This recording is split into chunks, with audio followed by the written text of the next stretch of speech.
নমস্কার, আমি মিঠু। মঙ্গলবারের ব্লগটা একটু বেলা করেই শুরু করলাম। সকালবেলা কাজকর্মগুলো করে জলখাবার খেয়ে কিছুটা কাজ সামলে যাচ্ছি বাজারে, পুজোর বাজার করতে। আগের দিন রাত্রের বাবা অফিস থেকে এসে বলেছিল যে বাজার করতে যাব কি না, কিন্তু আমার না ইচ্ছা করছিল না, গা হাত পাটা বড্ড কামড়াচ্ছিল। তা আমি বললাম থাক, পরের দিন আমি বেলা করে গিয়েই যাব। তা অনেকক্ষণ হাঁটছি, জানো তো, একটাও টোটো নেই। দেখো সামনে পেছনে। তা কিছুক্ষণ হাঁটার পরে দেখলাম এক সবজি আলা দিদি আর কি বসেছে। কাঁচা হলুদ নিলাম, আমাদের তো কাঁচা হলুদ লাগে, সবাই জানো, তোমাদেরও লাগে। একটু কাঁচা হলুদ মাখতে হয়, নিম পাতা মাখতে হয়। তারপরে বাজারের শুরুতেই দেখলাম একটা ফলওয়ালা বসেছে এবং সেখানটায় ফাঁকা আছে।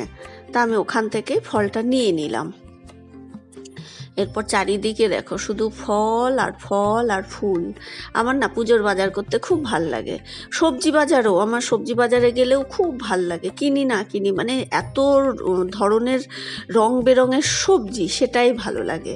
আবার ফুলের বাজার, এরকম পুজোর আগের দিন ফলের বাজারও খুব ভাল লাগে। শুধু ভাল লাগে না ভিড়ভাট্টাটা। এরপর এক দিদির কাছ থেকে আমি পুজোর যা যা লাগবে সব নিলাম। আর এই দোয়াতগুলো তো এখন মাটির, আমাদের ছোটবেলায় এগুলো কাচের থাকতো, বলো, ধুয়ে টুয়ে পরিষ্কার করে রাখা থাকতো। আবার পরের বছর ওগুলোকেই পুজো হতো। সরস্বতী পুজোর অনেক স্মৃতি। স্কুলে আমরা যে কি মজা করে কাজকর্ম করতাম, আলপনা দিতাম। তারপরে হচ্ছে যে স্টেজের ওপরে সরস্বতী ঠাকুরকে বসানো হতো, সেই স্টেজটাকে আমরা কাগজ কেটে কেটে, ওগুলো না এখন স্মৃতি, খুব মনে পড়ে ওগুলোর কথা। মানে ওই দিনগুলো খুব মিস করি। সরস্বতী পুজোর মানে স্কুলে যে আনন্দ আমরা করেছি সেগুলো খুব মিস করি। আর আমাদের তো গার্লস স্কুলেই আমি পড়তাম, 5 to 12, মানে আমরা মেয়েরা খুব আনন্দ করতাম। এরপর বাজার দেখো কি ভিড়। তারপর ফল নিয়েছি। তা এরপর নেব হচ্ছে একটা ঠাকুরের মূর্তি আর দশকর্মা বাজার। আর যা মিষ্টি টিষ্টি ওগুলো ওর বাবা পরের দিনকে বা আজকে রাত্রে এসে নিয়ে নেবে। ওই জন্য আমি যতটুকু আমি টানতে পারবো ততটুকুই কিনলাম। এবার ঠাকুরের মূর্তি দেখছি, যেগুলো পছন্দ হচ্ছে সেগুলো দেখছি। মুখটা ভালো না, চোখটা ভালো না, এই করতে করতে না মূর্তিটা একটু বড়ই হয়ে গেল। তারপর দেখলাম অনেক মূর্তি দেখছি, আর বের একটার পর একটা তো মুখগুলো সরানোও যাচ্ছে না, বোঝাও যাচ্ছে না। তারপর এই ঠাকুরটা আমার ভালো লাগলো, যদিও ঠাকুরটা বেশ একটু বড় হয়ে গেল, কিন্তু এই ঠাকুরটাই আমার পছন্দ হলো। এইবার ঠাকুর তো হয়ে গেল। এইবার দশকর্মা বলছি, এত ভিড়। ওই একটা একটা করে দেখো, একবার একজন চাঁদমালা দিচ্ছে, একবার একটা মালা দিচ্ছে, কেউ একবার একটা ঘট দিচ্ছে। এই করতে করতে কতক্ষণ দাঁড়ালাম। আর জিনিস এদিকে, ভিড়টা দেখো, সব দোকানের মুখে ভিড়। তারপর দশকর্মার ওরা প্যাকেট করেই রাখে, কিন্তু কিছু জিনিস তো আলাদা আলাদা নিতে হয়, ঘট, তীরকাঠি। তারপর ওই বলে বলে যে ভাই এটা দে, ভাই ওটা দে, বলে বলে তারপর পেলাম। তাও তীরকাঠি সুতোটা আসেনি, পরে বাড়িতে গিয়ে মিলিয়ে দেখেছিলাম। এরপর অনেকক্ষণ ধরে দশকর্মার জিনিস বলে বলে নেওয়ার পরে আমি গেলাম টোটো আনতে। এবার টোটো ছাড়া হবেই না, ওখান থেকে ব্যাগটাকে নিয়ে, ঠাকুরটা তো ওখানেই মুখটা ঢেকে বেঁধে দিয়েছিল।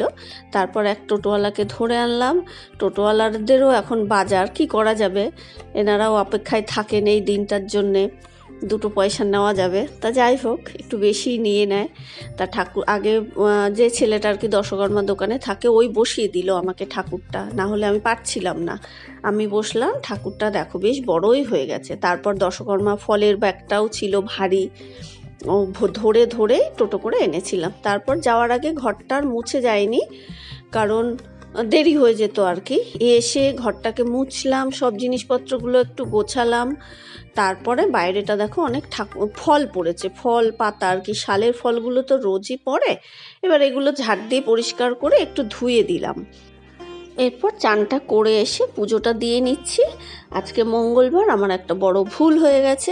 আমি কি করি, সোমবার দিন রাত্রিবেলাতেই, মানে সন্ধ্যা দেওয়ার পরেই না, আমি ছোলাটা ভিজিয়ে রাখি। মঙ্গলবার দিন ছোলা, আখের গুঁতো বজরংবলীকে দিতে হয়। কালকে না ভুলে গেছিলাম, মানে কালকে আমি বললাম না দুপুরের পর থেকে গা হাত পাটা কামড়াচ্ছিল।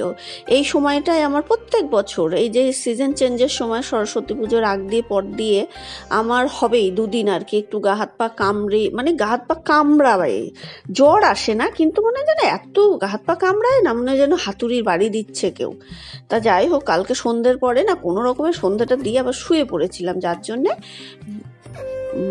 ছোলাটা ভিজাতেই ভুলে গেছি আজকে। তা কি করবো, এই আঙুর ছিল, খেজুর ছিল, কিশমিশ ছিল, তারপরে নকুল দানা টানা দিয়ে ঠাকুরকে সব পুজো দিলাম। ছোলাটা আজকে আর দিতে পারলাম না বজরংবলীকে। এরপর দেখো আমি তো ধুয়েই গেছিলাম, তারপরে আবার শুরু হলো বৃষ্টি। এরপর পুজোটা দিয়ে ভাবলাম কয়েকটা মানে ঠাকুরের বাসন মেজে নিই, মাজাই থাকে তবুও না একটু পিতাম্বর দিয়ে একটু ভিম বার স্কচ ব্রাইট দিয়ে মেজে নিলে চকচক করে। তা অল্প কিছুটা মাজলাম, যেহেতু বৃষ্টি পড়ছে আবার ভিজলে আবার গা হাত পা কামড়াবে, তাই আর বেশি মাজলাম না, অল্প কয়েকটা মাজলাম। এখনও প্রদীপ, ধূপদানি এগুলো মাজার আছে, তা ভাবলাম এগুলো সন্ধ্যের দিকে মেজে নেব। তারপর আজকে আর ভাতটা ইচ্ছা করছে না, জানো তো, মানে নিরামিষের দিন না সত্যি আমার এক জ্বালা হয়েছে, কি যে রান্না করব বুঝতেই পারি না। আর এই শনি মঙ্গলবারটা যেন খুব ঘন ঘন চলে আসে, মানে এই দেখো শনিবার আবার দেখতে দেখতে মঙ্গলবার, বা এই মঙ্গলবার আবার দেখতে দেখতে শনিবারও যেন বেশি ঘন ঘন চলে আসে। তা ভাবলাম নিরামিষ আলুর দম করি আর পরোটা করি। আমার ছেলে তো এমনিও ভাত যে খুব ভালো খায় তা না, ওকে রুটি পরোটা 3 বেলা দিলে 3 বেলাই খাবে। তা আমি ভাবলাম তাই করি, তাহলে ও তো পরোটা ভালোই খাবে।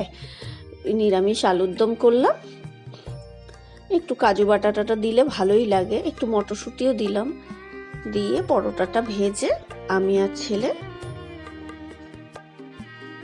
খেয়ে নিলাম। তাহলে ভিডিওটা আর বেশি বড় করলাম না, এখানেই শেষ করছি। কেমন লাগলো প্লিজ একটু কমেন্ট করে জানিও, ভালো লাগলে ভিডিওটা লাইক করে আমার চ্যানেলটা সাবস্ক্রাইব করে দিও। সবাই খুব ভালো থেকো, সুস্থ থেকো, সাবধানে থেকো, টাটা।